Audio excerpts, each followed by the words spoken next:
Good morning, good afternoon, depending where you're joining us from. My name is Lisbeth Becerra from ITC SheTrades, and I welcome you all to this webinar that actually is the launch of our webinar series created in partnership with Visa, Harnessing Digital Solutions for Financial Success. I see many people connecting right now. Next slide, please. Actually, we would like to know where are you joining us from. Next slide, please. If you have used Slido, or just use your phone, scan the QR code, and please let us know where are you joining us from. Also, you can use the chat box as well to introduce yourself.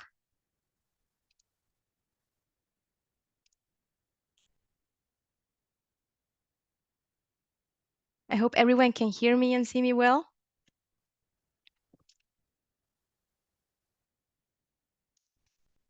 Wonderful. We have people receiving Switzerland, Pakistan, Zimbabwe, Indonesia, welcome. Maldives, Nigeria, Ghana, Philippines, St. Lucia, Dubai. Okay, Philippines is getting bigger. Sri Lanka, welcome. Lagos, Nigeria, great. South Africa, Lebanon, welcome. We also South have a lot Africa. of people in the group chat saying South Africa, Lebanon, India, a lot of countries. Over Slido, Philippines and Indonesia are winning, though I can see Zambia as well, Nigeria, Bangladesh. I think South Africa is actually biggest right now in the chat. Oh, see, now it's changing as well in Slido. Rwanda, that one's welcome. Perfect. I can see more and more women businesses are joining us. Welcome, everyone. I'm actually very excited to see so many business women joining us from all over the world. Welcome, welcome. Thank you. And well, let's start our kickoffs. Welcome, everyone. Philippines, Pakistan. Next slide, please. Let me guide you through the agenda and some housekeeping rules. Well, today is the launch of the three-part webinar series that we will be holding in June. And this session will therefore, because it's the first one, it's going to be divided, the first 30 minutes actually, we'll be providing you with an overview of the partnership with Visa. We will be sharing what we have done and some of the resources that as part of this partnership are now available for you free of charge. We will also be sharing important information of what's in store for you and what are the upcoming opportunities that you'll be able to benefit from.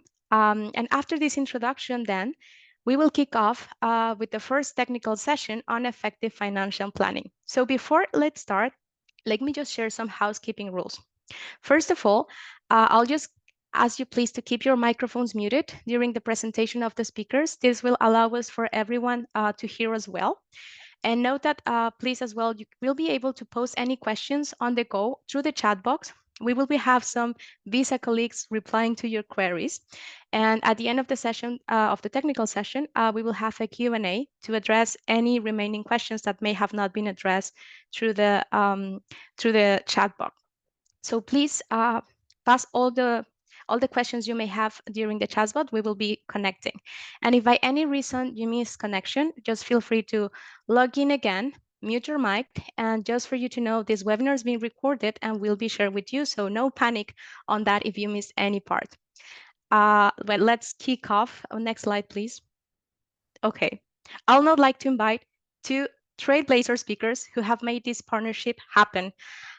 These are Mr. Raymond Moser, Chief of Women, Youth, and Vulnerable Community Section at ITC, and Ms. Pat Chen Lo, Vice President of Inclusive Impact and Sustainability for Asia Pacific, representing Visa. Raymond, the floor is all yours, and please, Pat, thank you. Excellent. Well, thank you so much, Liz. I'm very delighted to be here. Good morning from Geneva and good afternoon to all of you joining from different corners of the world. I'm super delighted to be here with you as we kick off this exciting webinar series, which is co-hosted by ITC's SheTrades initiative and Visa. And this one is all about empowering you women entrepreneurs for digital solutions and financial literacy. And it's meant to provide you with the knowledge, the resources, the networks to grow and succeed your business. And you know, at the International Trade Center, we believe in the power of inclusive trade to drive sustainable development. And that's why for decades, we have championed the cause of small and medium-sized enterprises, been working hand in hand with industry leaders and governments. And our SheTrades initiative works to remove barriers to women's participation in trade and to create a fairer and more sustainable global economy. And in this context, our partnership with Visa has been absolutely crucial. So Visa's extensive expertise and experience in financial services and also their commitment to digital inclusion is invaluable. And together we created a comprehensive support system to ensure that you can access the knowledge and digital tools as well as the financial services you need to thrive in today's competitiveness business landscape.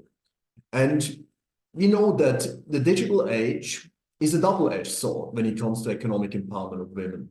On one hand, it offers unprecedented opportunities. On the other hand, it can also pose a risk to widen the existing gaps and inequalities.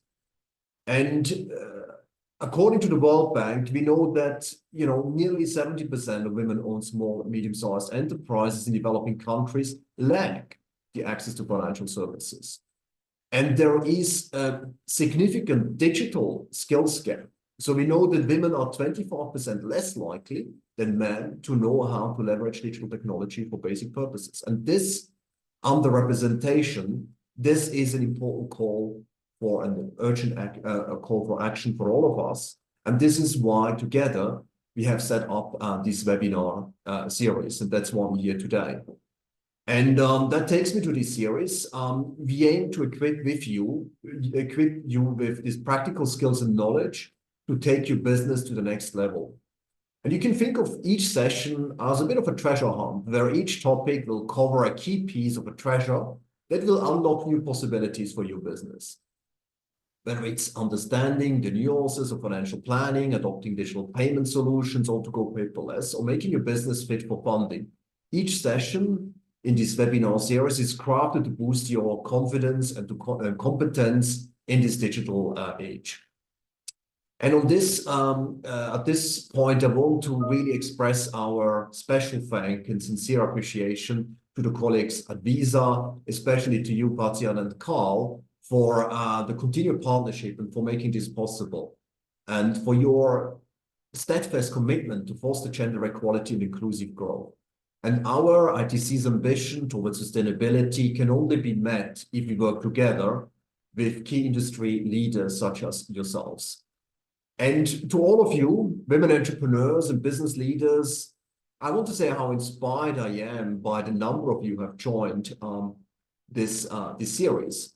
Your dedication to learning and growth is truly inspiring. And I'm confident that this series will provide you with the insights and practical skills that you will need to pave the way for digital and financial success. And I'm just pleading to you to take full advantage of this and also use the power of community and collaboration, ask questions, engage actively, and together we can create a vibrant network of women entrepreneurs who will support and uplift each other. And just make sure that you stick with us until the end of the webinar series, because we got some exciting news, and the spoiler alert here is in order. There will be a mentorship opportunity for those of you who are interested in coaching on digital banking, digital payments, and digital commerce. This is an additional chance to grab an opportunity and get your skills to the next level. And on this note, I thank you all for joining today. I wish you all the very best for this webinar series. I wish you success for your business ventures. And I pass the floor back to Liz, to you, or to Pat, I think first, to give us some opening considerations, remarks from Visa's side. Thank you so much. Thank you so much, Raymond, for this inspiring works. I'll pass it now over to Pat. Thank you very much, Liz. And also, thank you so much, Raymond. You have said in a few words about what a wonderful partnership this has been, and we're very delighted to be joined by the International Trade Center and SheTrades in our joint commitment to empower women entrepreneurs to be much more present in the global trade stage. So thank you again for your partnership, and good morning, good afternoon, good evening, depending on where you are around the world. Very much welcome all of you to join us today. As Raymond said, the webinar sessions each can be a very great opportunity for treasure hunting. We very much know that many of you are coming from different business sectors, different markets, different economic and competitive context. So we know that you will also each have your own respective challenges and opportunities to overcome. And we hope that there will be something of value for you as we go through the next few webinars, this next and the week after that. I'd like to share that this joint commitment between Visa and International Trade Center is so meaningful because of a few reasons. The first is that smaller micro businesses in particular are such a key pillar for development in so many different markets around the world. Particularly in the emerging markets, we know that they account for typically over 80 to 90% of all the businesses in these markets. Certainly in Asia Pacific, it does. And in terms of GDP contribution, they are also very significant. They are also significant in employment contribution as well. However, the extent to which smaller micro businesses are being digitalized today, while we have seen after the pandemic that there is a huge increase in the number of smaller micro businesses that are being digitalized, the extent to which their digital journey has been able to bring real economic growth to their businesses is still something that can grow a lot more. And this is the reason why we in Visa are particularly excited about the opportunity to journey with you and understand where are the opportunities for you and your micro business to grow in the way that digitalization can make a difference to how your business operates.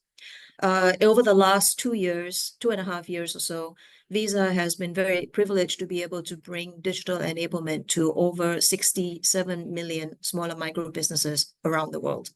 Whether they become part of the digital payments economy or whether they are now able to transact digitally, these are all great opportunities for them to leverage digitalization to grow their business. We know that when a smaller micro business is able to adopt digitalization, they can see anywhere from 25 to 50% of a business growth, depending on which sector they're in and which market they're in. We also know, as Raymond pointed out, that women-run smaller micro businesses may feel more challenged in having access to these tools and having the same kind of opportunities. So we have seen in direct market research that we have done and over the last few years of our empowerment programs for women smaller micro businesses that this is something that we very much need to do more in so that the gender limitations for women-run small businesses do not continue to persist, and we can provide that kind of opportunity for women-run businesses to have same access to the digital economy as everyone else. So we're really excited about this opportunity here. We are very delighted today to be joined by my colleague, Carl Manlan, who is Head of Inclusive Impact and Sustainability for the Central Eastern Europe, Middle East and Africa region. So we hope that between what Carl can share and what I will share today, we can help to provide a holistic and a global perspective about how the digital economy and being able to strengthen your financial skills in the digital economy will help us and help you have a greater opportunity in growing your businesses in the future. Thank you very much, Liz. Back to you. Thank you very much, Pat and Raymond, for these inspiring words. And actually, I can see through the chat, some of the women entrepreneurs agreeing 100% with what you both have said. So I now pass it over the floor to Kriti Sharma, Head of Partnerships at ITC SheTrades, to tell you a little bit of ITC, what we do, and as well what's in store for you. Kriti, over to you. Thank you so much, Liz. Thank you so much to all our amazing women entrepreneurs for joining, and a big thanks to Carl, to Patsy, and Raymond for really starting us with illuminating remarks. My name is Kriti Sharma. As Liz mentioned, I'm currently managing partnerships for the SheTrades initiative of the International Trade Center. I'm sure a lot of you may know us already, but for those who don't, we are 50% United Nations and 50% World Trade Organization. And as Raymond mentioned, our mandate is to work with small and medium-sized enterprises to make sure that they can take advantage of trade and they can have access to new market and investment opportunities. It's also a privilege to introduce you to the dream team that has really made this happen. So, of course, Ms. Lisbeth Becerra, who is your moderator for the day, but she also dons the hat of the Access to Finance lead of the SheTrades initiative and is also responsible for our activities in Latin America. She's also managing the partnership implementation and approach in Asia Pacific, particularly in the Philippines. I'm also very delighted to introduce Ms. Valentina Saponara. If you could give us perfect. Thank you, Valentina, who supports us with implementation and communications. And she'll also be speaking in just a few slides to share more information about what we are doing today. Perfect. Next slide, please, Valentina.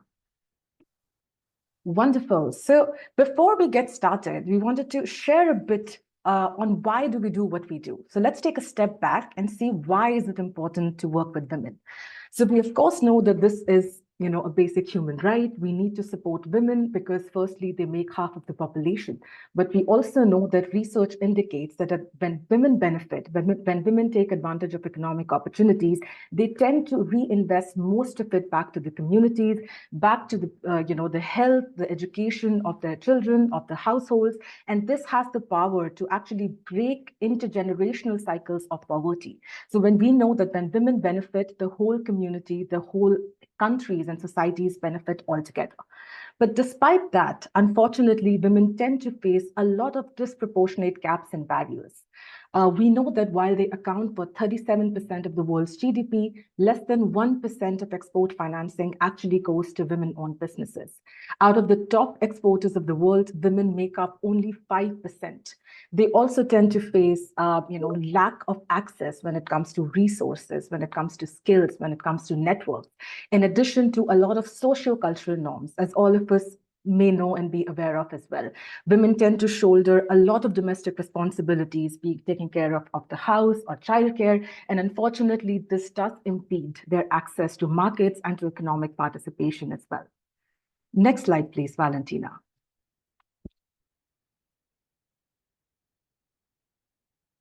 I think there is a glitch. I don't know if it's on my end. Perfect. All right. I don't see it working, but I'll just continue. Apologies for that. Thank you. My apologies, Kriti. There was a slide glitch. I hope everyone can see the correct slides now. No worries. Thank you so much, Valentina. So the International Trade Center in 2015, and of course, way before, we realized that when it comes to women's economic empowerment, all of us have a role to play. We all hold part of the solution and we need to work together. And this led to the launch of the SheTrades initiative in 2015. And what we do, we of course have a multi-stakeholder approach. We work with all the actors in the trade and investment ecosystem to make sure that we can dismantle the barriers to women's participation in trade and we can accelerate their integration to markets and investment.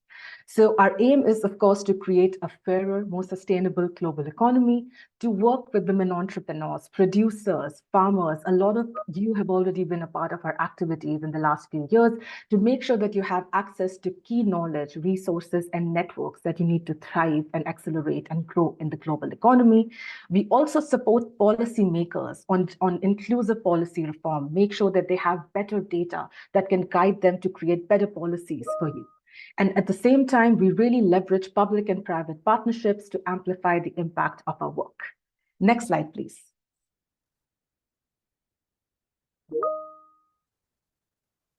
Wonderful. Speaking of partnerships, so they really are a cornerstone of the SheTrades initiative. They're very important to everything that we do because it helps us to leverage the expertise, the resources, the reach of two different organizations to make sure that we can continue to provide you the resources, the expertise that you need to grow your businesses, to take your skills to the next level. And I'm very, very happy to share our partnership with Visa. So big thanks to Carl and Patsian for the continued support, for the steadfast commitment that you have shared to support gender equality and inclusive growth. This partnership actually took force and ramped up in 2013, where we are simultaneously working in two different regions. So we're supporting the community of women entrepreneurs in the Gulf, but also in the Asia Pacific. And we have given ourselves 4 pillars that guide our work. So number one, we want to advocate for increased participation of women in the digital economy. We want to make sure we are raising awareness of the challenges faced by women and also make a business case for why public and private partnerships are needed to support gender equality. Number two, we have also created skills development content that's available for free as UN public goods on the SheTrades platform, and I'll be sharing about that just in a couple of minutes. Number three, we want to provide tailored technical assistance to a community of women entrepreneurs, starting from online trainings, in-country activities, and also more tailored and hand-holding support through coaching. And number four, we want to work with the community of partners and also women entrepreneurs to improve your market and financial access and make sure that you can raise funding for your businesses, but also access new markets across the globe. Next slide, please. I'm very, very delighted to share that as part of the partnership that we've had with Visa, we have already delivered 3 in-country activities in the last 1 year. So starting with Manila in Philippines, we delivered a workshop and business networking event where participants learned more about how to digitize their business, how to improve your export readiness, how to understand the kind of financing that you need, and how to make sure you are having the documentation and the preparedness to access finance. At the same time, we also brought together potential business partners and financiers to make sure that women can engage with them and understand how they can better access and secure potential business opportunities. At the same time, we also delivered 2 in-country workshops in the United Arab Emirates and Qatar, where we brought together over 200 women entrepreneurs to share insights on improving your business competitiveness, to leverage digital marketing and e-commerce for your businesses, but at the same time, talk about the soft aspect of businesses, how to improve your communication skills, how to overcome the fear of failure and boost resilience when it comes to both your personal and professional lives. So we're very happy to share this multi-funnel approach that this partnership has successfully implemented, starting with, of course, online series, the one that we are delivering today, but at the same time, also implementing in-country activities to create and grow the community and make sure we are sharing more targeted and relevant content with women entrepreneurs as well. Next slide, please. Amazing. And as I mentioned, as part of this partnership, we have also delivered and created a lot of tools and resources that we're very happy to share with you today. So starting with the self-assessment toolkit, the ITC and Visa self-assessment tool helps women entrepreneurs conduct a 360-degree business diagnosis. It will help you understand both your strengths and weaknesses. For instance, if I'm a women entrepreneur in Kenya, I can scan the QR code, which will take me to the platform and the tool. I will have to complete the self-assessment, and then the platform will create a report for me, which will say that, okay, Kriti, you're good at marketing, you're good at business planning, but you do need help with logistics. So this will help me understand the exact areas where I need to improve. And at the same time, the platform will give me a few courses that I can take to already start my learning journey. So I really encourage all of you to please make sure you're conducting this self-assessment, because we cannot improve what we don't know. So make sure you take stock of both your strengths and weaknesses. And at the same time, I'm also happy to share our collection of e-learning courses that is available on the SheTrades Academy, which is our learning platform. It's available as a UN public good in English, French, and Spanish. So please make sure whatever language you speak, you will have something that will work and that will help you improve your business operations. And together with Visa, we have 2 courses at the moment. Number 1, focusing on practical business skills, and the second one focusing on money skills. So please make sure you are tapping into this wealth of expertise that is being shared by Visa experts. It will help you improve both your business and your financial skills as well. Next slide, please. And with that, I would like to now invite Valentina Sapanara to share a bit more about the details, the structure of this webinar series, and guide us through the next steps. Thank you, Valentina. Over to you. Thank you, Kriti. So just a few words about this webinar series that is bringing us together today.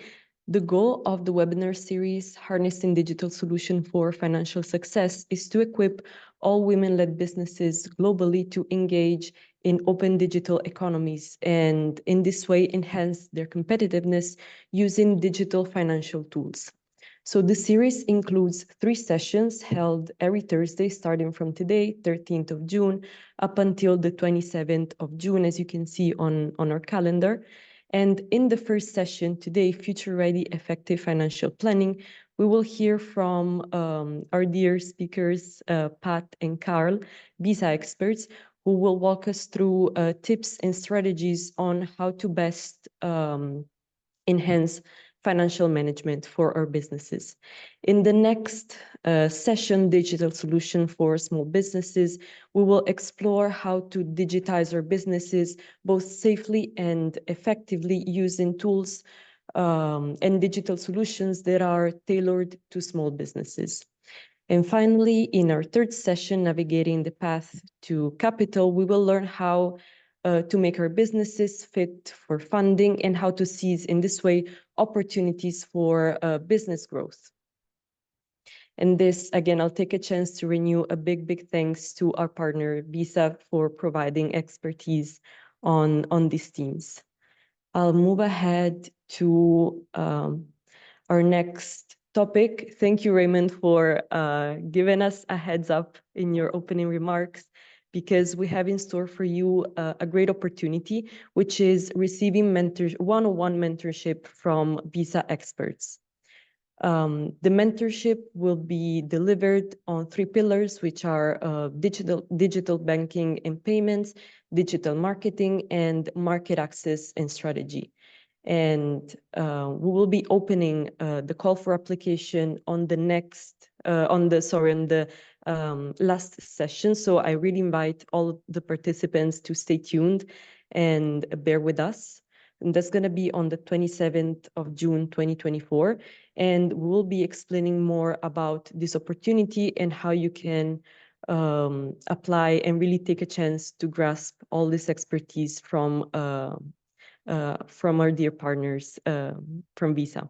So as you can also see on the slide, we set up a series of selection criteria that will allow us to better understand your profile and also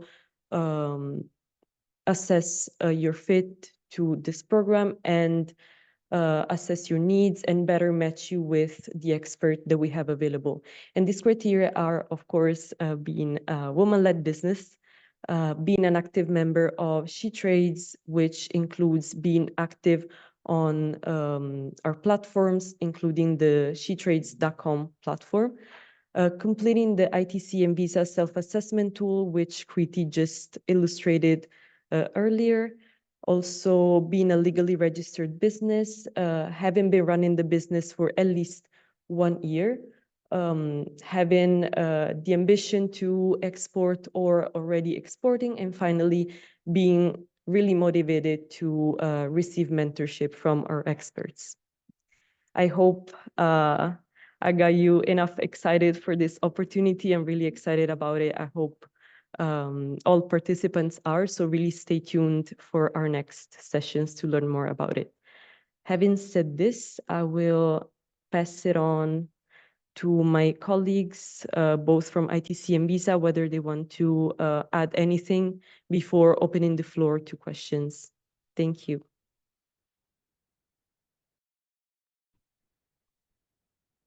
Actually, if I may, given the time, because we are only dedicating 30 minutes for this introduction, and then we have a very important session,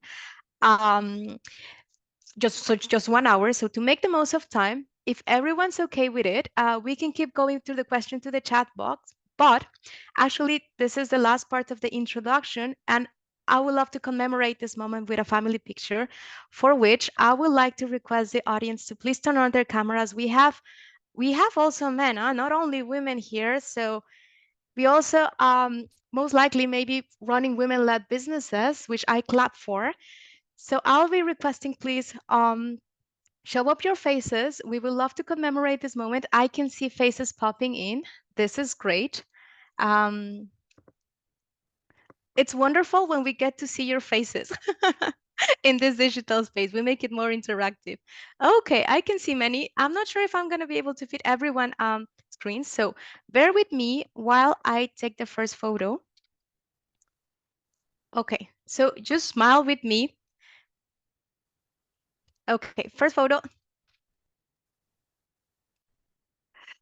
Wonderful. Let me keep, oh God, we had like 10 pages actually of faces here running with us, which I think is a great testament at how important and relevant this topic is.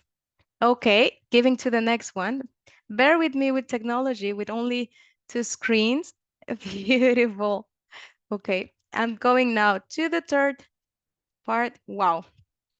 It's amazing how many people we have from all over the world. And I can see all the diversity, which is amazing. Okay, just allow me for 2 more and I'll stop, I promise. Beautiful. I took as many as I could from all the audience and really thank you so much for joining this webinar series. And I think with this said, Valentina, next, please.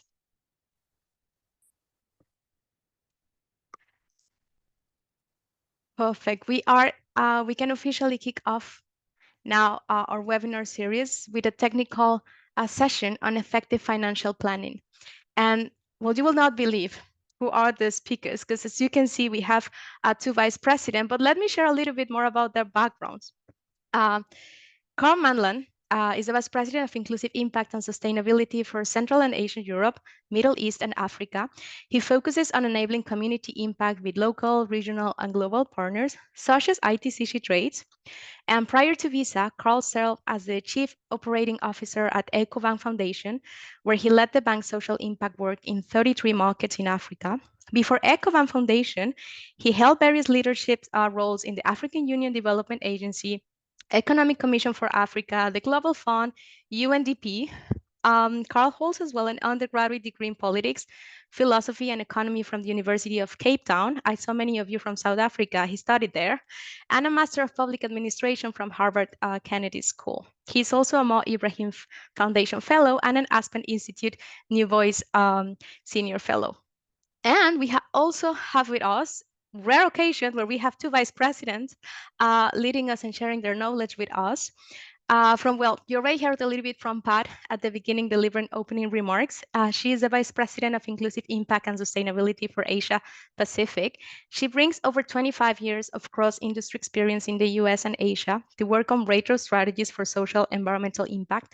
Pat draws from her experience with private sector and civic sector as well, having led teams in organizations including ABPN, Johnson & Johnson, Tri-Sector Associates, Singapore National Volunteers, Asia Philanthropic Circle. So some of these very known companies. She was also the founding head of DVS Foundation and head of DVS Bank CSR. She sits as well on the board of several innovative startup nonprofit organizations in Singapore. And with all these things that they do, they also have time to share their knowledge with us. So women, men in the audience, do not miss this chance. Please turn up your volume, pay attention, ask questions through the chat box. And with no further ado, I thank you so much, Carl and Pat, for their time, and I'd pass it over to you.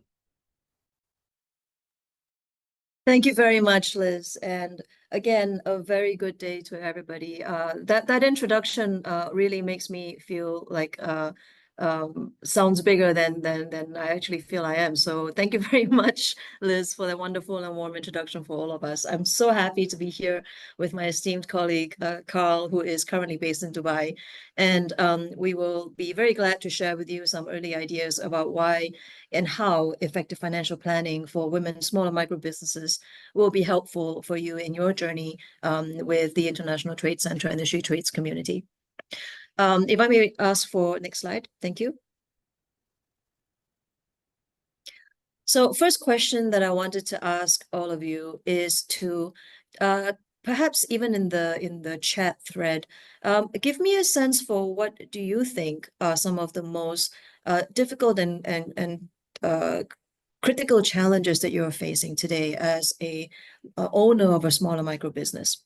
We've got many of them up here on this slide that you can see. Rising costs, reduced revenue, skill and talent shortages, managing expansion, attracting new customers, coping with market competition, securing and managing funds, regulatory compliance, digital transformation, new business models, and BNPL, which will be really interesting. If you know what that acronym stands for, feel free to also sound off. If you could just take 30 seconds, go ahead and put it in the chat thread about what do you think is currently the most critical challenge facing you. And, one thing that we will certainly see is that many of these challenges are not independent, nor are they exclusive. Many times having challenge in one area can lead to challenges in others. And so there are clearly quite a lot of interdependencies between these difficulties and challenges as well. So I'm seeing a lot of responses coming in. I'm definitely seeing some common themes around skills and know-how, access to finance, access to markets. And I'm also seeing a repeatable theme around digital transformations, and keeping up with global pressures for rising costs and so forth. Again, seeing digital transformation repeating itself several times. Partnerships in finance, security and managing funds. That's amazing. That's amazing. Keep them coming in. We'd love to hear what you think, but I'm certainly seeing already some very common themes. So it's really exciting to know already that our upcoming webinar series will be addressing some of these things, some of these challenges that you are already identifying. For example, digital tools and transformation, and also, for example, access to finance. So we're really excited about how some of this will be helpful to support you. Now, there are clearly a lot of other things that you would need help in, which I really, again, hope that the previous resources that our colleagues at ITC had shared with you can potentially support you in addressing some of these challenges as well. But today, I think I particularly want to hone in on that little red box there that you see on screen, which is really about managing your expansion. Many of you are part of the ITC SheTrades community because you see that there is an opportunity for you to grow your business beyond borders, being able to trade through import, export, or other forms of transactions with parties beyond your borders. And how do we grow our business in such a way that will allow us to manage going across borders safely, effectively, and with a clear commitment to growth? Very much depends on a few very fundamental things. So today we want to talk about one of those specific fundamental things, which is about how can you plan your finances effectively. What are some of the clear skills and components that you must have so that you can prepare your financial foundations to allow you to grow across borders and expand your business. Next slide, please. Now, when we talk about wanting to grow our business, and certainly in today's economy, it is critical and almost indispensable to talk about what is the role of a digital economy and e-commerce. Now, the global economy, in terms of its forecast, has expected that e-commerce sales are going to grow 13% by 2030, and this is already post-COVID, right? And in fact, cross-border e-commerce sales are going to grow double of that. So what this tells me is that, and I hope it tells you the same thing, that not only will the digital economy help small and micro businesses grow their business, but by leveraging digital measures and e-commerce platforms to bring your business overseas, you can actually grow almost double that level of amount in your business. So the opportunity for leveraging digital platforms and e-commerce to grow your business across borders is compelling. It's very real. However, there are, of course, some important fundamentals that we must have and some important barriers to overcome so that you can take advantage of this digital opportunity. Next slide, please.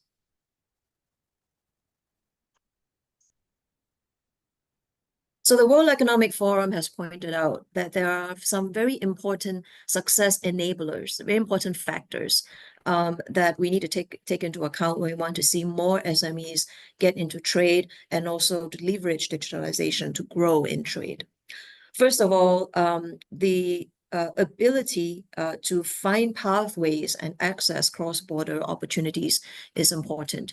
So the access to market, access to finance is something that is very critical, which we hope that both our mentoring opportunities and also the upcoming webinar series will be able to help you address.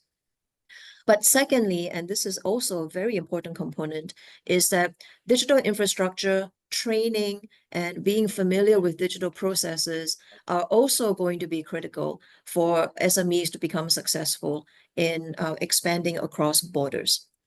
So to share with you, in the EU, for example, fewer than half of the online business today, and representing only 8% of the SMEs in that region, are selling to other EU countries. And only 4% of that are selling outside of the EU itself. So that tells me that the percentage of online small and micro businesses in EU is actually, they're not really very much taking advantage of the opportunities for engaging in trade, particularly using digital mechanisms today. So there may be a fair amount that is currently doing it in non-digital fashion. Now, you'd be curious to know then what may be possibly some of the barriers that are standing in their way. Coming to Asia Pacific, 83% of Indian small and micro businesses that are surveyed have indicated they need to learn more about complying with digital laws and regulations. And this is a knowledge gap that is hindering their ability to grow in one of the fastest growing opportunities in e-commerce in the Asia Pacific region. There are other surveys that show globally that 46% of businesses around the world do not accept or electronically process the data required for the release of shipments in advance of their arrival. And so there are a lot of possibilities for digitalization to unlock opportunities for SMEs to participate in global trade. But what kinds of skills and what kinds of support do they need to get there is what we hope that you can take advantage of as well through this webinar series. Next slide, please. Some considerations, though, that have emerged as we think about the challenges and opportunities that are facing women, small and micro businesses to expand their business and grow it across borders. We've tried to group them into 4 major groups of considerations. Many women, small and micro businesses that we've worked with have expressed that the ability and the opportunity to engage with technology and data is very important to them. They recognize it as an important pathway to be able to grow their business overseas, but they're still grappling about how to handle that, how to manage that. Quite clearly, every part of the customer journey, as this quote says from SME Web, which is a SME-oriented digital resource today, every part of the customer journey, from personalized offers to a frictionless checkout, requires some level of familiarity and sophistication around using technology and data, requires you to have access to the right solutions that are out there that can help you do this. So it's really important to partner with the right platform so that you can gather, analyze, and use the data that you are collecting to support this part of the journey, right? From beginning to end. Even if you are not a retail-oriented business, being able to use technology and data and being partnered with the right platform is critical so that you can integrate data into business operations. Hi, guys. I think there's somebody that may need to mute the microphone. If I could ask for the organizers' help to do that. Thank you so much. In addition, there is also interoperability and regulations that surround data. What does interoperability mean, you may wonder? Interoperability is a generic term. It means that whatever your processes or data or transactions or actions you may take is not limited only to be done on one platform or even in one business operating environment, that you are able to take the same and have it be fluid and fungible to other operating environments. So, for example, if you are already accepting digital payments, for example, using one particular type of credential, can this credential help you also accept digital payments in another platform, in another market, in another jurisdiction? So the idea of interoperability is to allow that level of fluidity and fungibility. Data can potentially be interoperable and usable in multiple jurisdictions as well. However, it has to be managed well within regulatory, security, and privacy controls. So the way that you use technology and data does make a difference in terms of how you can potentially leverage to grow your business. The second is about the experience you're offering your customers, and possibly even the experience you're offering your suppliers. How that becomes digitalized can also affect the way that you grow your business. Now, best practices will tell you that it is important to personalize and localize the experience for both your customers and your suppliers. So again, as you can see here, some examples from the quotes on screen. Engaging and personalizing experience both in-store and online, being able to help shoppers view their prices and pay in the local currency, different payment methods, supporting solutions that will help address taxes, duties, calculations, possibly even prepayments and different types of transactional and payment options that's available. The more markets you go into, the more complicated this can get, because you recognize that your buyers and your suppliers in different markets and jurisdictions will benefit differently from how your offerings are personalized for them.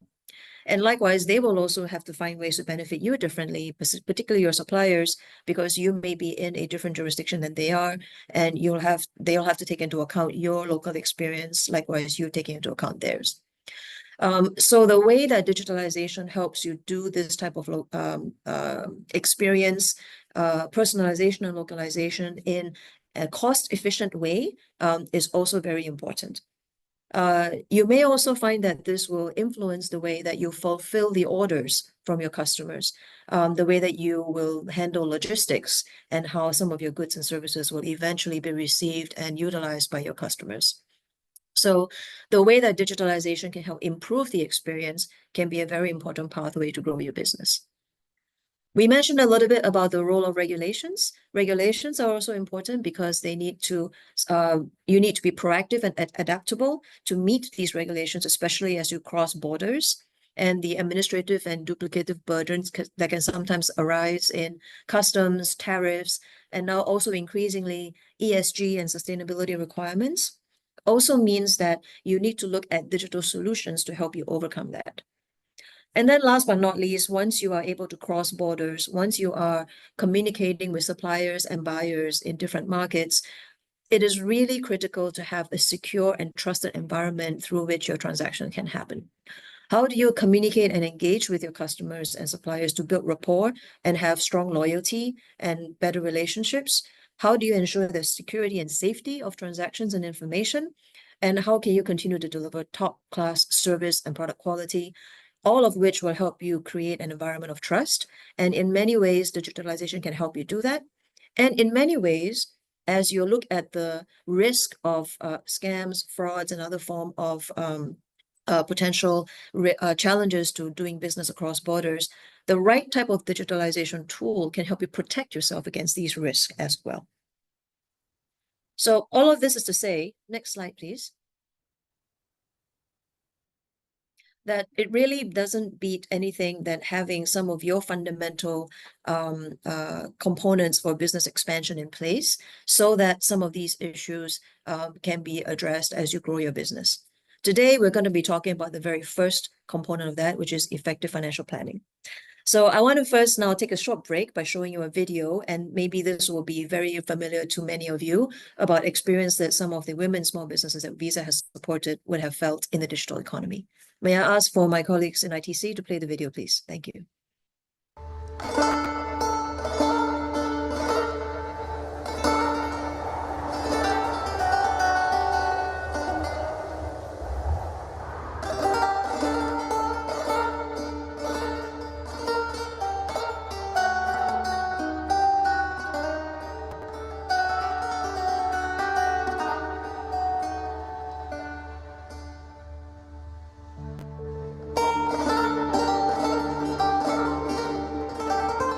حنا من منطقة أوريكا كتبعد على مراكش تقريبا بواحد الساعة ديال المكانة، وواحد لا ريجيون اللي هي معروفة يعني بالاكسيس توريستيك، يعني بزاف يعني توريستيك 100%. الناس كيجيو ليها من جميع الدول في العالم. وحنا اوني كونسيرني يعني هذه واحد لا كوبيراتيف اللي هي كونسيرني دي برودوي اغريكول، سي اون كوبيراتيف اغريكول، وكنديروا كاع الحاجه اللي كتجي من الارض. اون بروفيت دو نوتر ريجيون باسكو تي اون ريجيون كي كونتيرن مونتاني وفيها كلشي.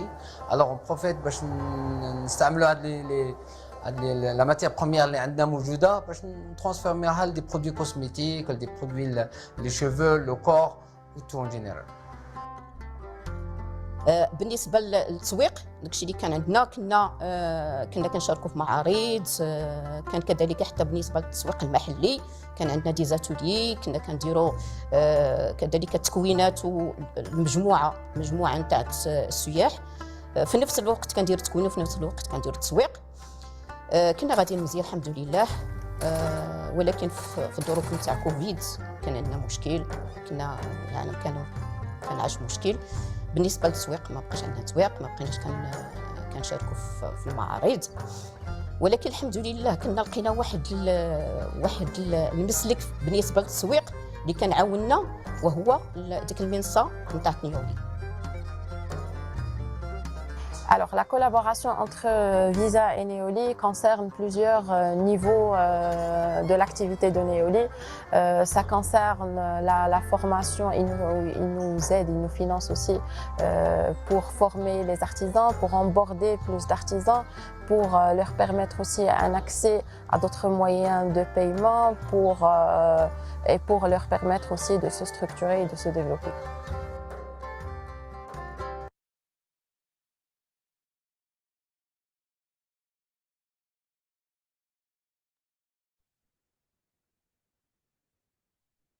ITC colleagues, I have a feeling that the bandwidth is a little bit challenged right now. So we decided to stop at 2 minutes of a video, okay. and then we share the link to participants to continue watching, because really the message was about a small business in Morocco that has decided to help artisans to digitize. And many of you, as I read in the chat, are also small businesses thinking about the importance of expanding your market. And I think this is an important piece as we move into the second part, talking about financial planning. So Neoli sees something that is happening in the community, and she's actually solving a real problem. If you want to buy, for example, an artifact from a Moroccan artisan, what is the ability that you have if you can't travel to Morocco? So if you're in the Philippines and you would like to offer that gift, can you actually purchase that gift? And that's what the problem she's trying to solve, making sure that an artisan in Morocco can actually enter the digital economy. The second piece that is important as you're thinking about financial planning is logistics. We often forget about the importance of accessing the market, the payment element, and the logistics element. If you cannot move your goods outside of your area to the buyer, which is sitting maybe in the next city in your same country, or to the next country in your region or globally, it means that you are not creating opportunities for your business to grow, because markets have their own limitation. So I used to live in Togo. Togo has 8 million people in West Africa, whereas the entire West Africa has about 300 million people. So as a business that you create in Togo, do you see yourself as supporting 8 million people, or do you see yourself as supporting 300 million people? We can move to the next slide. And really, this is a fundamental question that one needs to start asking when you're thinking about the question around financial planning, is how do you want your business to grow, and what is it exactly? So let's ask the question. Are these answers... No, stop, remove the last one. If you look at these three, in terms of financial planning, do any of you use any tool to be able to do your planning? And a tool can be as simple as writing on a piece of paper, even though we're moving to digital, but you need to start somewhere. You need to be able at least to record what you have and what you do not have, and the ambition that you have. So you can put your comments in the chat in terms of what you think financial planning is.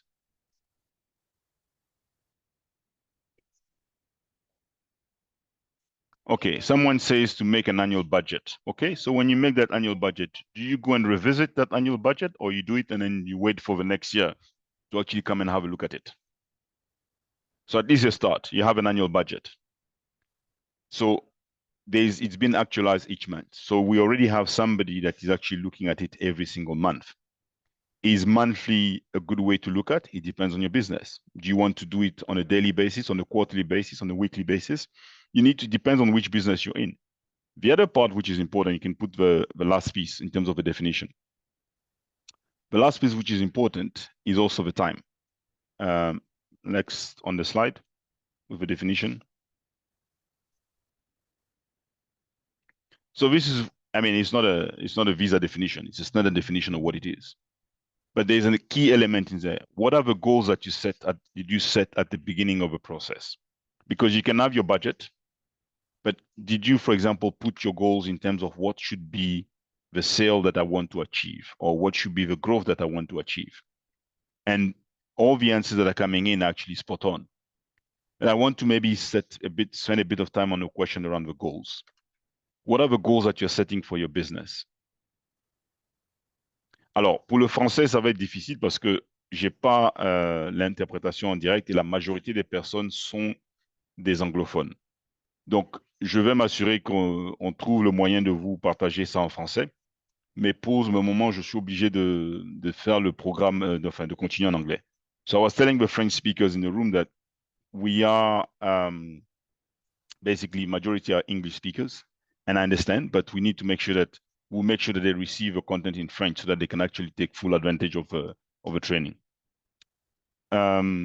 So if you look at this definition and you think about your goal, how do you make sure that you set a goal that is, one, realistic, but at the same time ambitious?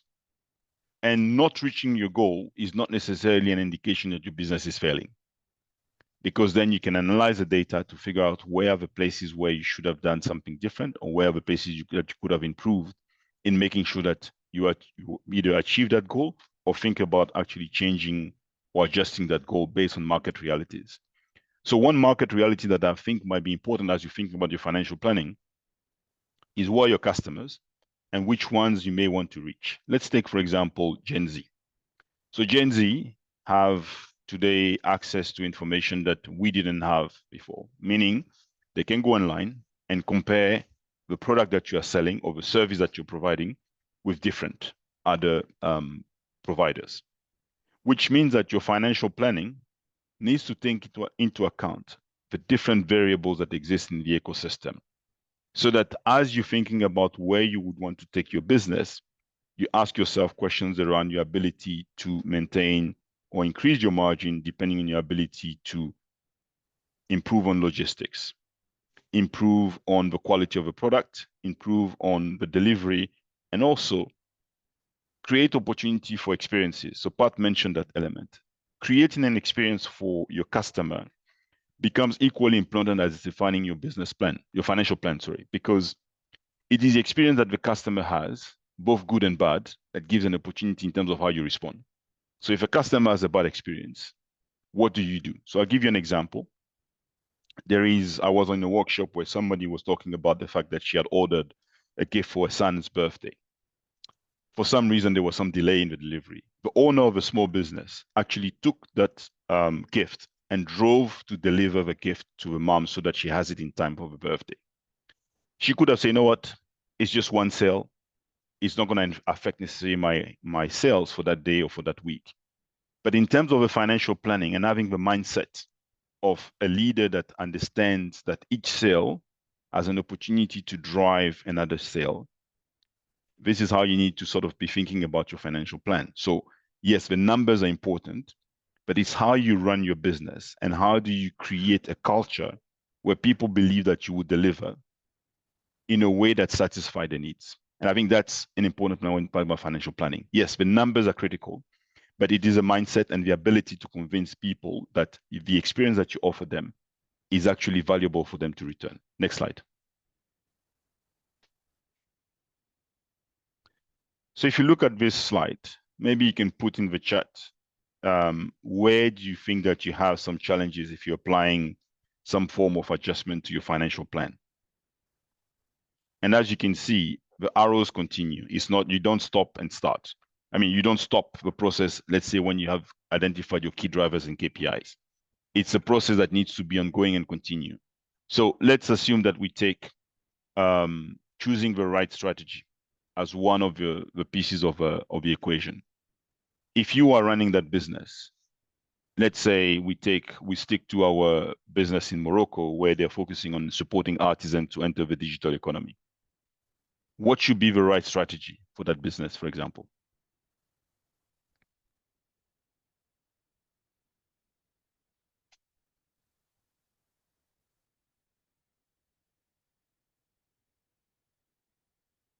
I don't see anybody coming into the chat. I think you need to understand that when you come to a webinar, it has to be participative.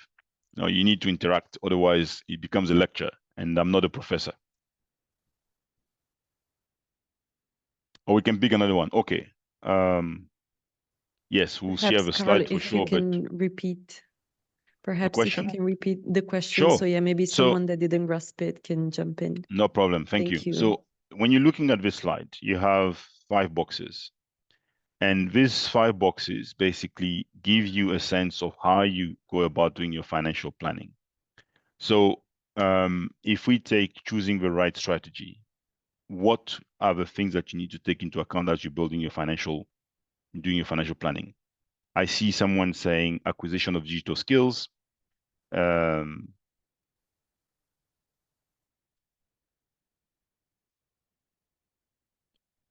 Yes, I think, Ambrim, it's a very valid point that you raise, and the question around that ability to make sure that you have those elements in terms of your business planning. It's great to have all these ambition and the willingness to be able to deliver on different aspects of your business. But if you're not in a position where you're looking at the numbers on one hand, you're also looking at the patterns that you see, including the non-verbal cues. For example, being able to deliver. Now, somebody says sticking to your budget. I think it's an interesting one. If you say, you know what, I want to stick to my budget. If something changes in your ecosystem, let's say there's a new competition that comes into the market and they're offering the same clients that you have a 50% discount. Do you still stick to your budget? Or do you try to figure out how do you maintain your profitability without losing market share? Because clearly, if I'm a consumer, you're offering the same product, what will be the differentiator that you can bring in?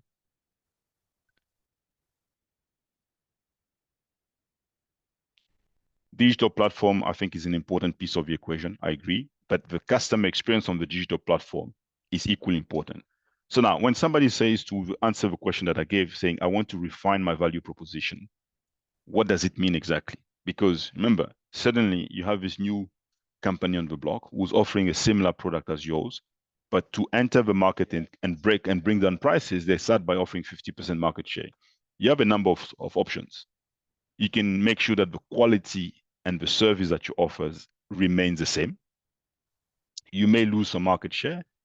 You can decide that, you know what, it might be time to introduce a product that has been on the shelves for a while, that I've not been thinking about, but maybe this is the right time to do so, because then on the market, you're bringing something different. The quality is important, and I agree with you, Natalie, that you need to maintain that quality. So Anna, you cannot hear me. Can you hear me now? And I agree. Justina says to offer superior customer experience. People remember often the way they have been treated, and maybe the quality of a product is not necessarily where it is, but that service is helpful. Bangura, your hand is up. Is there something?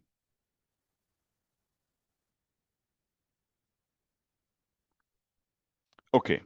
So as you're thinking about your business, when you're setting the goals and what the outcome will be, you need to find the balance between being realistic and understanding the way your market is performing. So you need to understand your market. So understanding the market implies often a term called market research. And yes, it's true that a lot of small businesses may not have the means to actually do a market research. But the internet today is a very powerful tool, meaning you can try and infer some of the behavior that consumers have for similar product that you have in other markets. So let's say if you are operating in South Africa, what other markets are very similar to South Africa? And exactly what says Anne-Louise, you need to understand your customer needs. But understanding your customer needs means that you need to be a little bit ahead of the game. Because today, if a product is not available in the country where I am, I can go online and get that product delivered to me. Can you be the intermediary that actually is stocking that product by having a deal with a distributor in the other part of the world, so that from a consumer perspective, you provide to them something that they didn't think about? In other words, financial planning is a dynamic exercise.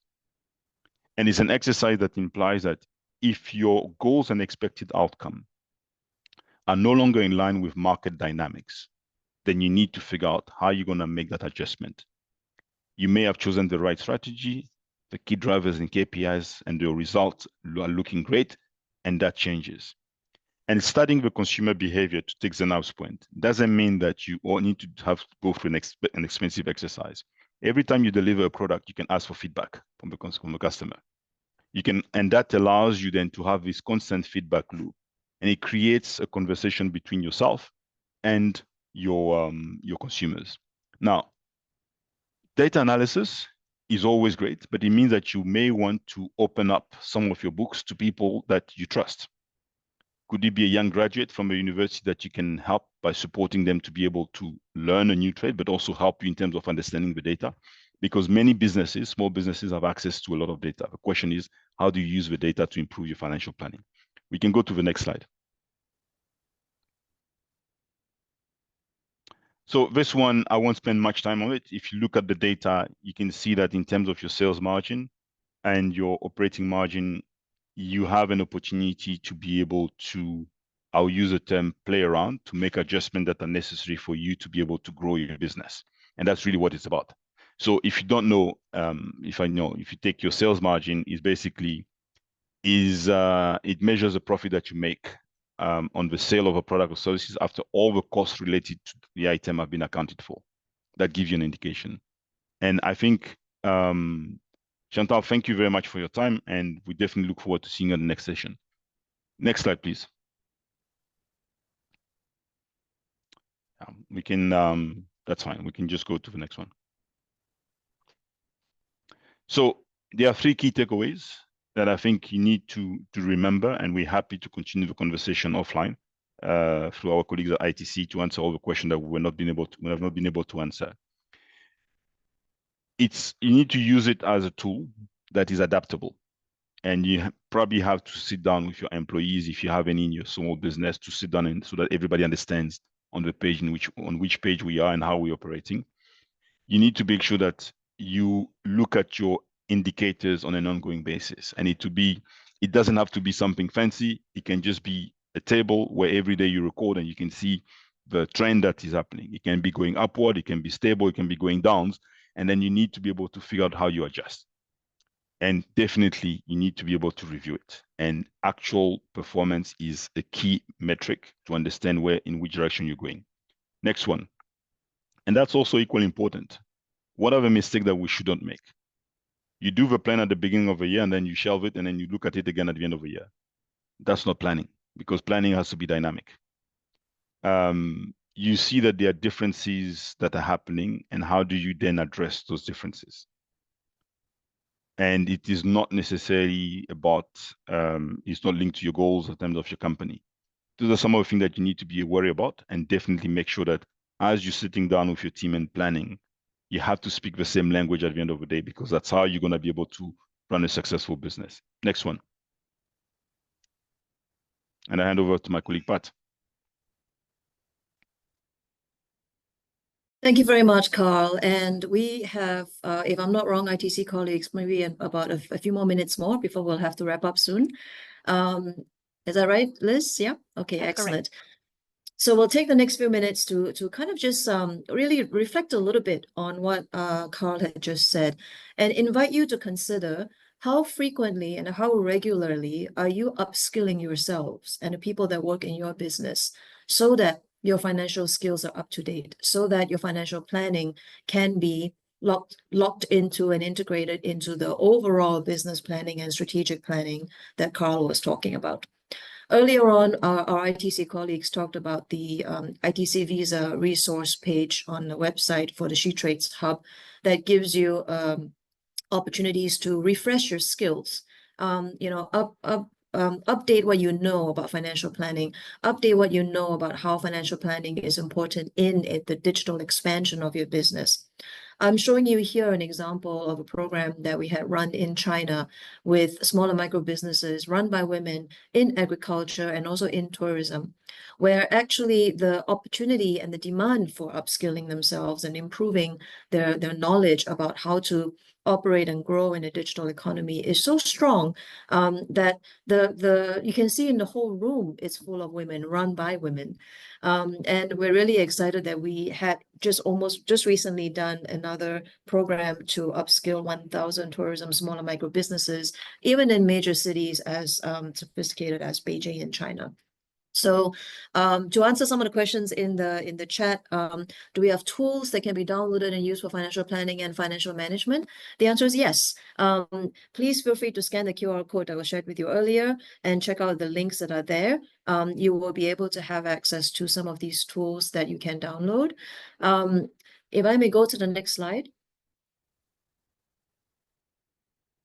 At the end of the day, as was demonstrated in the earlier video about the example in Morocco, it is all over the place, all over the world, when we see that smaller micro businesses actually have the opportunity to really grow the reach and the expansion to actually touch the global market if we're able to find the right pathways to connect them to digitalization and to use that as a pathway to growth.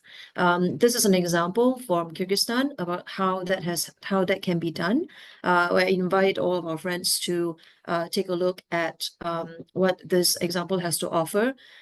Even the smallest micro entrepreneur in a bazaar in the middle of a crowded marketplace may have the opportunity to leverage digitalization to reach the world stage. On the next slide, please.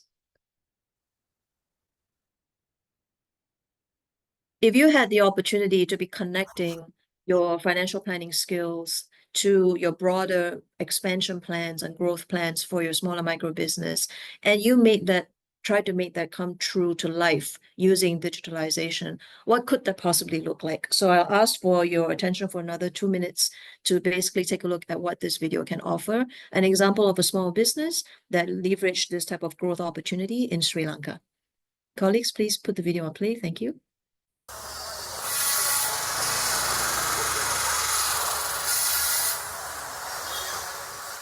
මගේ නම මංජිල. මගේ ගම මොරටුව. මොරටුව කියන්නේ ලංකාවේ ලීබඩු වලට ප්‍රසිද්ධම නගරය. මොරටුවට තමයි මුළු ලංකාවෙම ලී කොටන් එන්නේ. ලී කොටන් මොරටුවට ගෙනල්ලා මේ ලීබඩු හදලා මුළු ලංකාවේ හැම පළාතකම ලීබඩු බෙදා හරිනවා මොරටුවේ. අපේ බිස්නස් එක තමයි මුළු ලංකාවෙම ලීබඩු සාප්පු වලට ලීබඩු හෝල්සේල් දෙන්නේ. ඒකට ඊට අමතරව අපේ ෂෝරූම් වලින් මේ සාමාන්‍ය කස්ටමර්ස්ලත් ඇවිල්ලා ලීබඩු අරගෙන යනවා. මේක අපේ ෆැමිලි බිස්නස් එකක්. මම බලන්නේ ෆර්නිචර් හදන පැත්ත. ඒතර අපේ වයිෆ් බලන්නේ සේල්ස් පැත්ත. ඒතර පුතායි දෙපැත්තම බලනවා. කස්ටමර්ස්ලා ඇවිල්ලා අහනවා ගෙවීමේ ක්‍රමයට ලීබඩු ගන්න බැරිද කියලා. ඉතින් ලීබඩු ගෙවීමේ ක්‍රමයට දෙන්න පුළුවන් කමක් අපිට නැහැ. පස්සේ මම ඔය සම්බන්ධව හොයාගෙන යනකොට පේබල් කියලා ආයතනයක් හම්බ වුණා. පේබල් කියන ආයතනේ වීසා කියලා ආයතනයක් එක්ක සම්බන්ධ වෙලා ක්‍රෙඩිට් කාඩ් මේ පංච් කරන මැෂින් දෙන්න මේ ලෑස්ති කරලා තිබුණේ. ඒකට ඒ මැෂින් එකක් මට දෙන්නම් කියලා කිව්වා ඒගොල්ලෝ. පස්සේ මම කරපුවාට ඒ මැෂින් එකක් අරගෙන ක්‍රෙඩිට් කාඩ් දෙන බැංකුත් එක්ක සම්බන්ධ වෙලා කස්ටමර්ස්ලට ක්‍රෙඩිට් කාඩ් එකට ෆර්නිචර් දෙන්න ලෑස්ති කරගත්තා. ගෙවීමේ ක්‍රමයට. මේක පස්සේ ජනප්‍රිය වුණා. ජනප්‍රිය වුණාට පස්සේ මම කරපු වැඩේ ඔක තවත් දියුණු කරන්න ඕන කියලා හිතලා ගෲප් සෙල් පටන් ගත්තා. ගෲප් සෙල් කියන්නේ ස්කූල්, මේ හොස්පිටල් ඒවට ගිහිල්ලා එතන ඉන්න නිලධාරි ඔක්කොම දැනුවත් කරලා එතන ලීබඩු ස්ටෝල් එකක් දාලා එතන ඉන්න කට්ටියගේ ක්‍රෙඩිට් කාඩ් අරගෙන ක්‍රෙඩිට් කාඩ් පංච් කරලා මම ඒගොල්ලන්ට මේ ෆර්නිචර් දුන්නා ගෙවාගෙන යන්න. මේක මගේ සීයල පටන් ගත්ත බිස්නස් එකක්. දැන් මම පුළුවන් තරම් දියුණු කරලා මම බාර දෙන්න බලාපොරොත්තු වෙන්නේ මගේ පුතාට. ඒකට එයා මේ එතනින් එහාට තියෙන පරම්පරාව වලට මේක අරගෙන යයි කියලා බලාපොරොත්තු වෙනවා.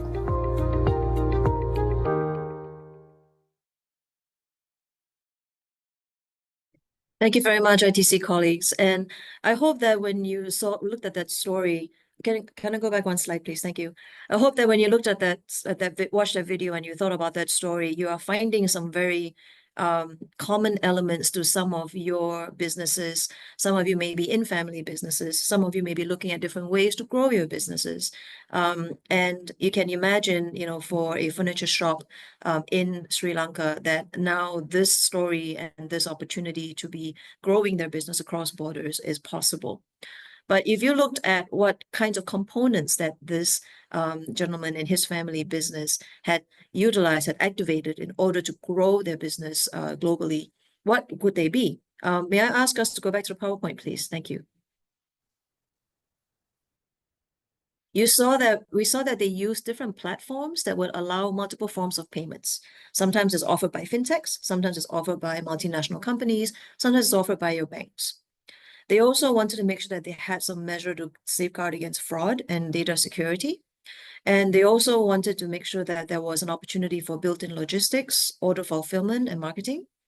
They were able to reach beyond borders with international payments, and now the international customers could potentially purchase from this shop, and it allows them to look at potentially B2C or B2B expansion of their networks, as you could see with group sales and so forth, which allowed expansion and growth of their business using these digital means. Now, it'll be really interesting to know specifically what these tools are, because every market, every business sector, every business context may have slightly different opportunities.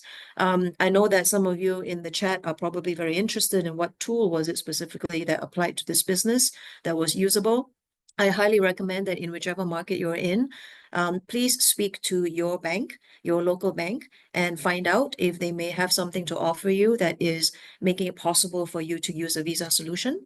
And if that is not possible, perhaps take a look at some of the fintechs that are in your country as well and see if they may also have a similar solution to offer.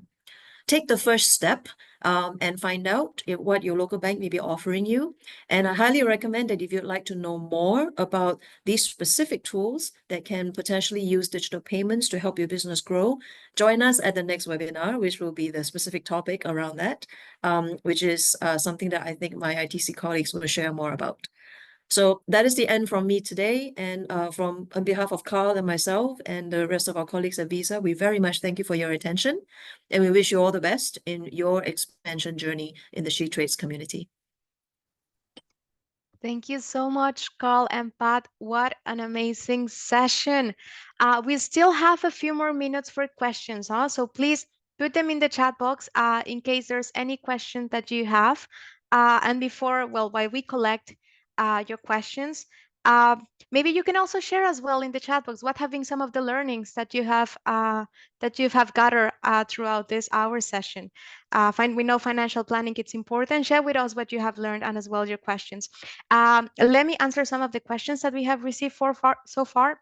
Some of you experience challenges with the QR codes, with your connections. No worries. Once the recording is ready, we will be sharing with all of you so you can have the time to go over the recording, process the content, and scan all the QR codes and links that we shared. Well noted as well on the language. We will also have this discussion with our Visa colleagues on how we can explore different languages. And we also the need for continued learning. Please have a note of this treasure hunt, and we share some of the links as well here. And while we wait for questions as well, maybe there's a question Valentina. actually. There was a question on what is BNPL. So BNPL stands for Buy Now, Pay Later. So let's say your business is selling fridges, refrigerators, and there's a family that really needs a refrigerator. They come to buy it, and let's say the refrigerator costs $500. With a buy now, pay later solution, they can either tap the card, swipe the card, and at that particular point, you have the ability using either a fintech partner or the bank you're working with to allow that person to pay this over a period of time. It can be 3 months, it can be 6 months at no additional cost to the person. So what it does for you as a merchant, it gives you the ability to increase your sales.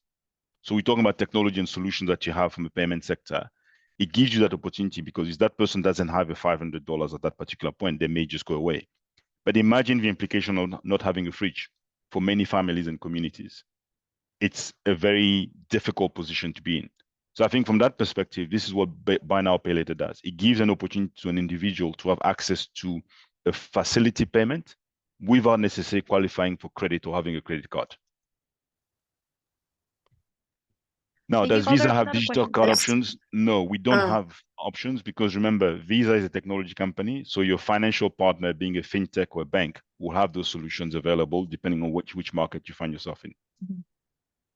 Just to reinforce the point about speaking to your local financial services provider or a bank or a fintech, many times you will see that any Visa solution that is made available in your market isn't just by Visa alone. It is provided by a local financial services provider or a payment facilitator or a payment gateway or a fintech.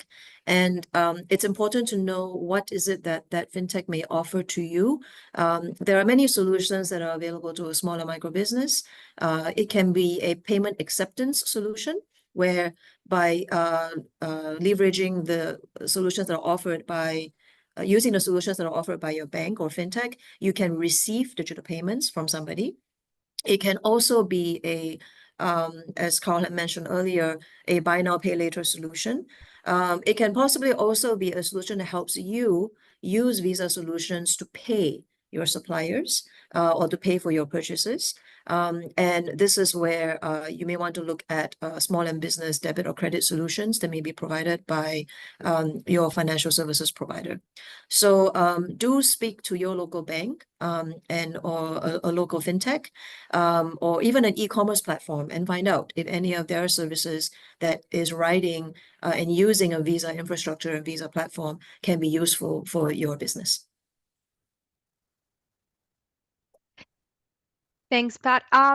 While we are still receiving questions, let me also take the opportunity to issue a poll. So it's really useful for us to receive feedback from you. So Valentina, please, and if you can kindly help us to answer the feedback poll, that'll be really great. And in the meantime, I have received actually some questions.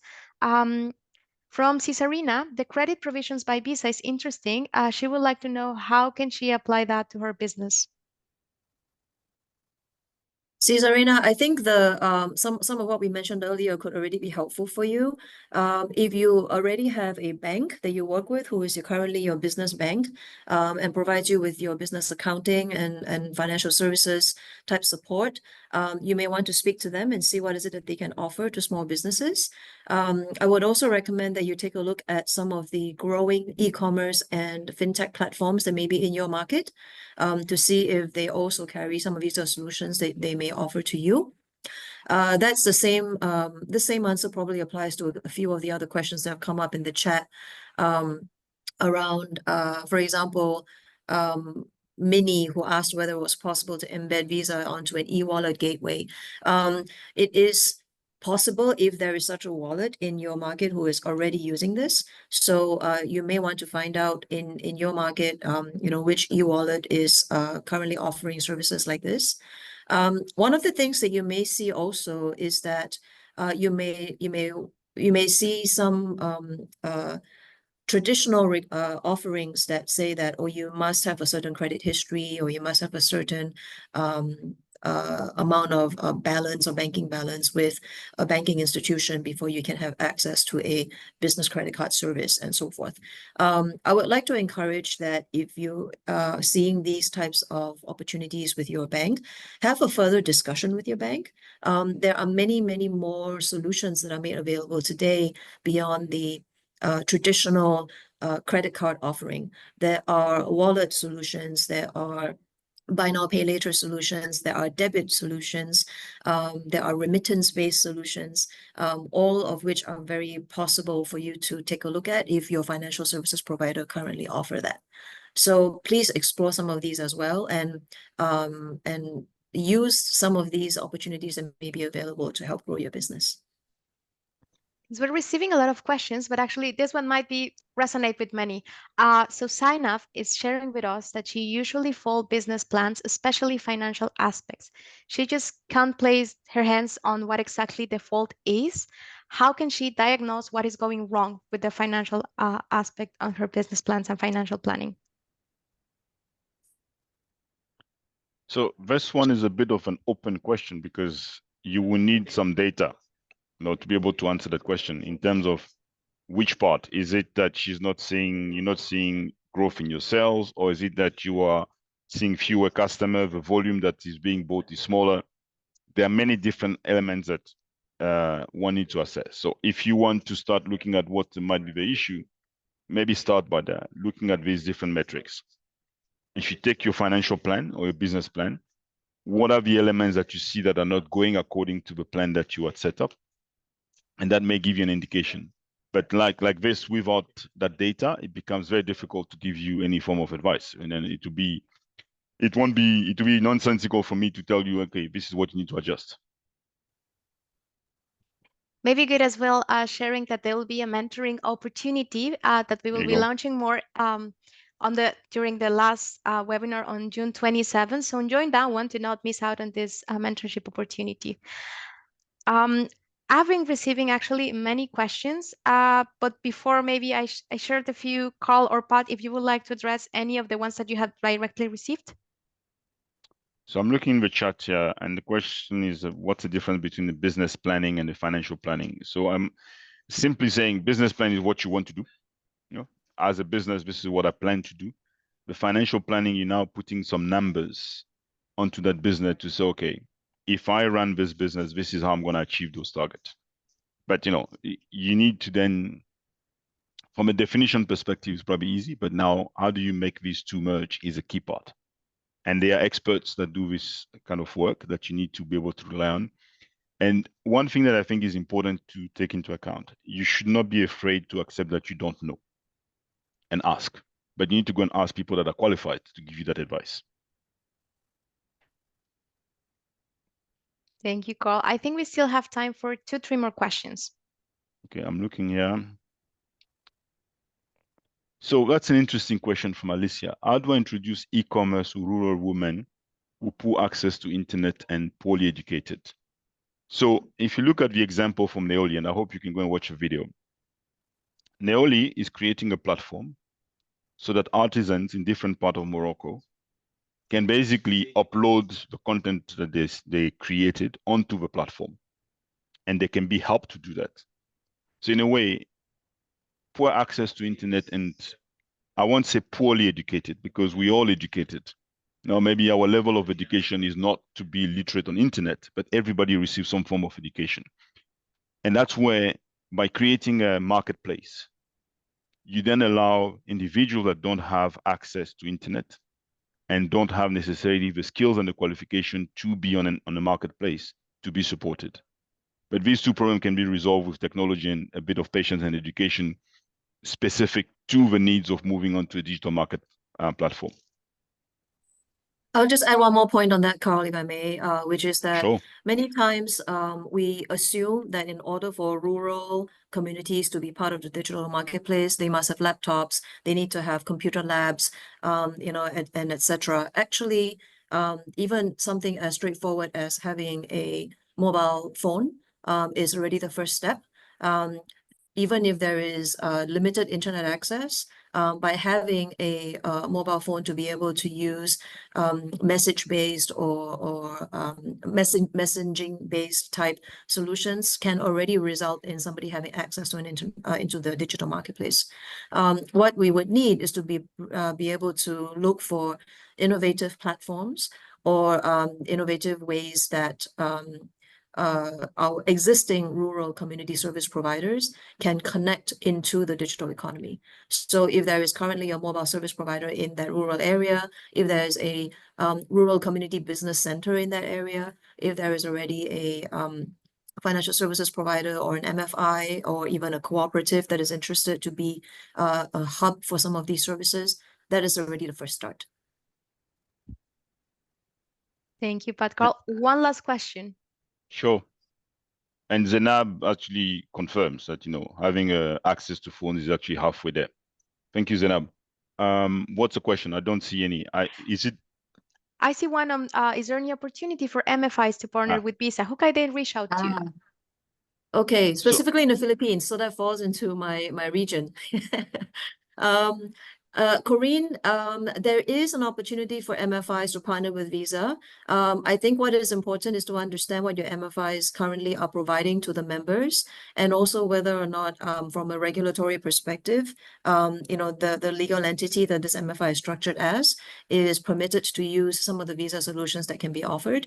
I know in the Philippines there are cooperatives that also offer financial services, but they may not necessarily be licensed as banks or financial institutions. So we'll need to understand a little bit more about who the MFI is and what is it that they need. Sometimes the MFI can have access to Visa solutions through another bank. So that's something to think about as well. So it need not necessarily be direct to Visa. Maybe there is another bank that the MFI can work with in order to have access to Visa services. So please explore that as well with your local MFI. Thank you, Pat Carl. For the purpose of time, we will close the Q&A session. But if you have any other questions, please keep sending it to us and we will be reverting via email. Next slide, please. There's going to be a next session on digital solution for small businesses. So please make sure to note it down in your calendars and join. The next one is at the same time, next Thursday, 20 June, from 10 to 11 CST. So if you have already here, it means that you have already received the link to join our upcoming session. With this, I would like to close this webinar, but not before thanking Carl and Pat and every one of you who joined and who shared their thoughts and their opinions and their challenges with us. It has been very rich and we have learned a lot. Before closing, if I would like to give the floor for any of ITC colleagues or Visa colleagues, if you would like to say something before we close. Just thank you for all of you that stayed until the end, because it also gives testament to the fact that it's valuable to you. So thank you. Thank you all for your time. And we hope you have a great day. All the best. Thank you Thank to you, all the everyone. participants and Carl and Pat as well. It was super interactive. I really liked it. Thank you so much. I see Raymond. You want to say something?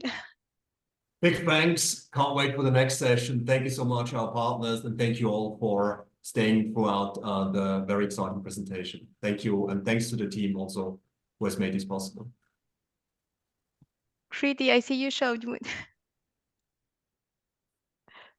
Just a big thank you to everyone. Thank you so much and looking forward to seeing you again in the next session.